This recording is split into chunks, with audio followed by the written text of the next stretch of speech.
Consultation. Okay, we've been blurring the lines between online and offline marketing in this course a little, and here's where we're going to do that even more.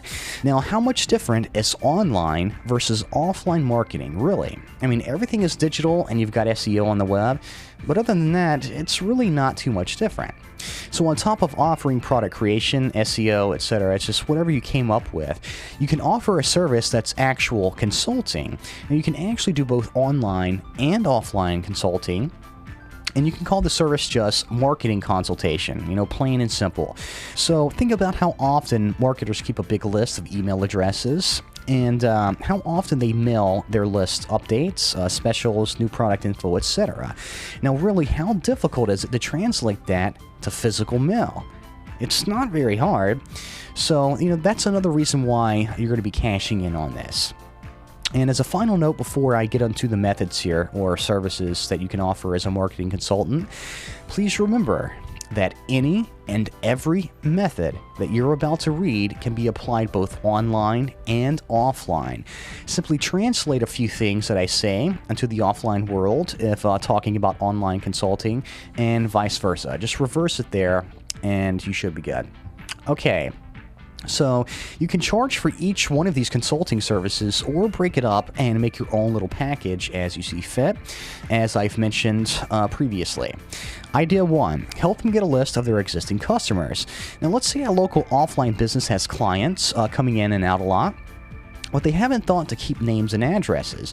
Now this is a simple fix. Tell them to buy a cheap computer and leave it at the front desk, and instruct them to take a name, phone number, and address each time before they purchase something.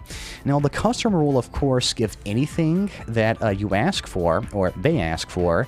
So by storing all of this information on a computer, not only can they better serve everyone and just keep track of purchases and stuff, the company will also end up with a list, and they can use that list to promote stuff later via snail mail.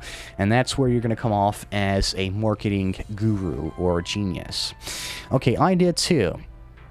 Help them set up a periodic mailing brochure, or maybe frequent specials that they may have. This can include designing a little postcard in Photoshop, or maybe they want to take the letter route. So you can also whip this up in Photoshop.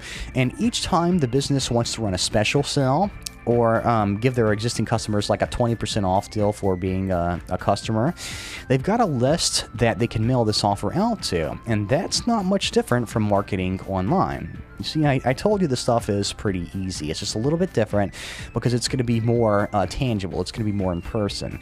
Idea 3.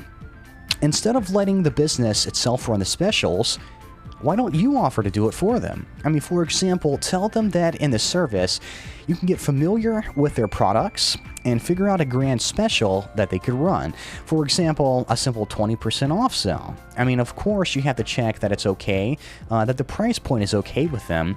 So ask if they have a particular product that they want this to be applied to only. And you can engineer an entire special deal, sale, or whatever you want to call it out of this, and build it from the ground up. Now, the idea itself, choosing a product or multiple products, creating a little postcard or brochure, selecting a day or multiple days to hold the sale, etc., that is some genius thinking. And you're definitely going to come off as a guru whenever you run all of this by them, because they probably have no experience in marketing like this, as mentioned. Idea 4, signs. Yeah, who would have thought that a sign could do someone any good? Well, you've got millions of these little gift banners on the web, right? I mean, they're attracting lots of attention, and the same can apply offline. There's a little difference here. It's going to be a tangible physical sign, of course. So tell them that you can set them up with some signs that they can put on the business's property somewhere out in the front. And this can display a little special. I mean, for example, that ever-classic 20% off special, or just anything, really. And you can get these printed at local shops like Kinko's, and the possibilities are really limitless when using this method. Maybe you'll even create a billboard or something like that if the company can afford it, and you do have what it takes to help them with that. Okay, idea 5, ads. Yes, ads. You can tell the business that you'll set up a plan for them where they get advertisements in local newspapers, and those are always effective. And another method to go along with this is to set up a full or half-page ad that can actually be put into a phone book. Now, local phone books are usually delivered once a year or something like that. It depends on where you live, I think. So the timing has to be right, but if you can contact the city's local headquarters, you can inquire about putting an ad in the phone book somewhere in the business section. You know, if not a half or full page ad, at least a little block section, you know, where the business section is listed in the phone book. Okay, idea 6. Consultation itself. Now, the ideas or methods given above are more about the different ways that you can go about offering a service to them. Now, those were presented more in the free consultation manner, you know, going over the services that you provide. But who says you can't charge for consultation itself? Because you can. Okay, what I mean is, like, just take a look at all of the ideas or services that I presented to you in this ebook. You know, the marketing methods, you know, the thing where you create a brochure and you keep a list of customers and you mail it out to them and so on. Okay, you can give free consulting, you know, offer the ideas I've given, and then, you know, once it's put into action, you can charge for that. But why not charge for telling them the ideas themselves?